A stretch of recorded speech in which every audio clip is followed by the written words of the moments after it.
The threat of criminal charges is a consequence of the Federal Reserve setting interest rates based on our best assessment of what will serve the public, rather than following the preferences of the president.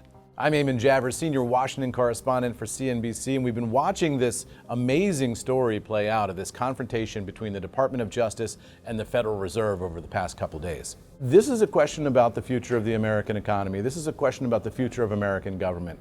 How many independent institutions are going to be allowed to exist in Washington in Trump's America?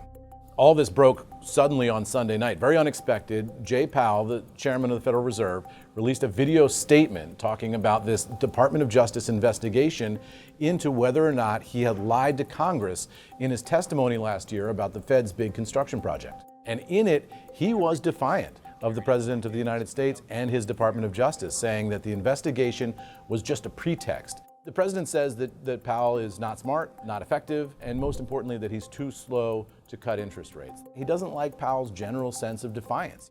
He's billions of dollars over budget, so he either is incompetent or he's crooked.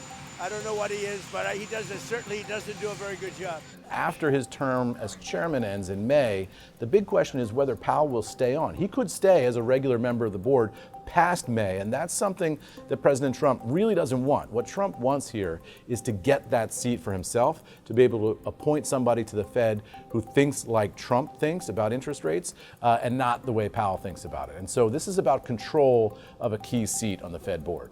Treasury Secretary Besson expressed some reservations about this to Trump on Sunday night, immediately after this news broke. We don't know exactly what the Treasury Secretary said, but I'm told that he was concerned that this could backfire, and the blowback could be that it's going to be harder for the president to get his Federal Reserve nominations through in the Senate as a result of taking this action, and it could make Jay Powell decide he's going to stick around longer just in defiance of President Trump. You see significant departures on the Republican side, people saying, I just don't think this is the right approach, and even threatening to block the president's nominee for Fed chair in response to this, saying, unless this is resolved and removed, we're not going to vote for whoever it is that the president wants.